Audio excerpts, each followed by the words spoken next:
స్తోత్రం. దేవునికి మహిమ కలుగునుగాక. సమస్త మానవులను పుట్టించింది దేవుడే, సృష్టించిన సృష్టికర్తే. 900 కోట్ల మంది యావత్ ప్రపంచ దేశాల్లో ఉన్నారు. ఇప్పుడు వారందరికీ జీవం ఇచ్చేది దేవుడే, జీవవాయువు ఊదింది దేవుడే. వారందరినీ సమస్త మానవులను బ్రతికించేది సృష్టించిన సృష్టికర్తయే. మనం ఇది నమ్మాలి. ప్రతి మానవుడు సృష్టించిన సృష్టికర్త బ్రతికించకుండా ఏ మానవుడు ఈ లోకంలో బ్రతకడు. ముందుగా ఎందుకంటే 6వ అధ్యాయము కీర్తన భాగం 6వ అధ్యాయము 6వ వచనం. నేను మూలుగుచు అలసి ఉన్నాను.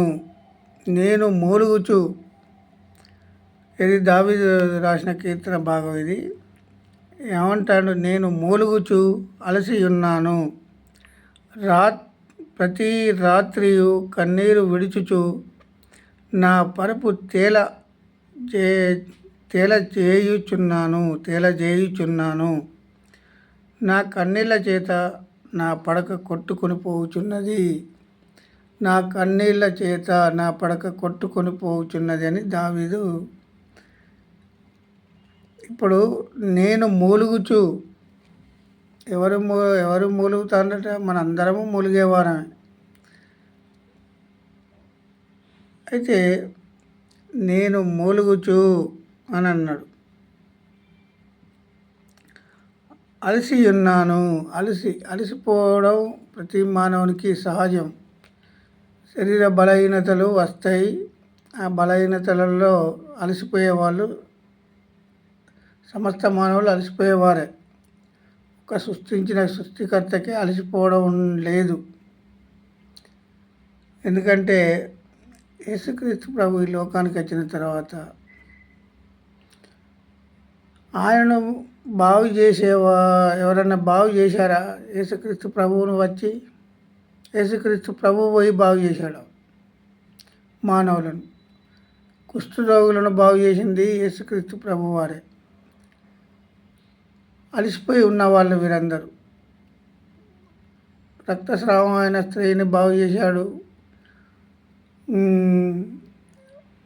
యేసుక్రీస్తు ప్రభు. మృతులలో నుండి లాజరును లేపాడు. ఒక చిన్నవాడిని లేపాడు, ఒక చిన్నదాన్ని లేపాడు.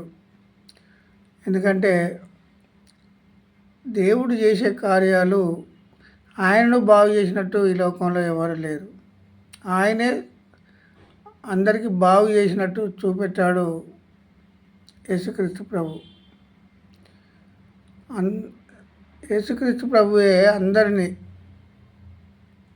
చనిపోయిన వారిని లేపిన దేవుడు యేసుక్రీస్తు ప్రభువే.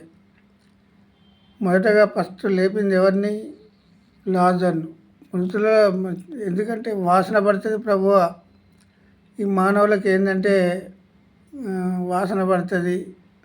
ఆ వాసన మేము చూడలేము. ఆ వాసన పీరవలేము మేము.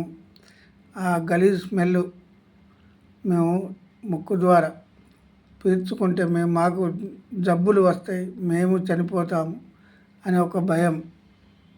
ప్రతి మానవునికి ఒక భయం. ఆ గలీజ్ స్మెల్ 4 రోజులు అయింది. ఇప్పుడు సమాధి చేయబడ్డ సమాధిని లాజరు తిరిగి రా అని, సమాధిలో నుండి రా అని ఒకసారి యేసుక్రీస్తు ప్రభు పిలిచాడు. ప్రేత కట్లతోటి ఆయన లాజరు తిరిగి వచ్చాడు బయటికి.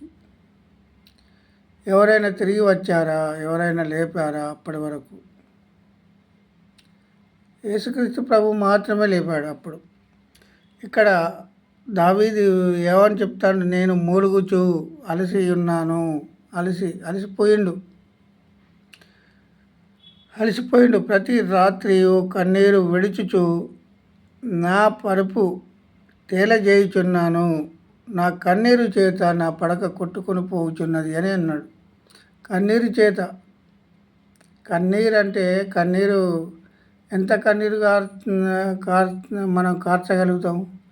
నా పరుపు నా పడక కొట్టుకొని పోవుచున్నది నా కన్నీళ్ళ చేత అని అంటాను. ఏ మానవుడైనా కన్నీరు గారిస్తే పరుపులు పడకలు కొట్టుకపోయే విధంగా ఉన్నాయా? ఎందుకంటే మన కంటిలో నుండి నీరు కారినట్టయితే కన్ను తేటగా కనబడుతుంది. ఎందుకు కనబడుతుంది అంటే చెత్త చెదారం అంతా కన్ను ద్వారా కన్నీటి బొట్టుతోటి కళ్ళు తేటగా కనబడతాయి. ఇప్పుడు మనం కంటిలో చెత్త పడ్డప్పుడు ఏం చేస్తామంటే కన్నీరు గార్చినప్పుడు ఆ కన్నీటితోటి మన చెత్త అంతా కొట్టుకుపోతుంది. పాపం అనే చెత్త ప్రతి మానవ హృదయంలో పాపం అనే చెత్త ఉన్నది. ఆ చెత్త అంతా కొట్టుకుపోవాలంటే పాపం అనే మానవునికి పాపం అనే జీవితంలో బ్రతుకుతున్నాడు ప్రతి మానవుడు. అదంతా కొట్టుకొని పోవాలంటే కన్నీటి చేత నా పడక కొట్టుకొని పోవుచున్నది అని అన్నాడు. నేను అలసి ఉన్నాను. ఎవరు అలసి ఉన్నారు ఇప్పుడు? దావీదు ప్రతి మానవుడు శరీరంతో అలసి ఉన్నాను, నేను అలసి ఉన్నాను, నా నేను మూలుగుచు అన్నాడు. నేను మూలుగుచు అలసి ఉన్నాను. ప్రతి రాత్రి కన్నీరు గారుస్తాడట. రాత్రి కన్నీరు గార్చకుండా ప్రతి రాత్రియు కన్నీరు విడుచుచు నా పరుపు తేలజేయుచున్నాను నా పరుపు. ఎవరి పరుపు ఇప్పుడు ప్రతి రాత్రి కన్నీరు విడిచిండట. మరి ఇప్పుడు ఎంతమంది మనం ఇప్పుడున్న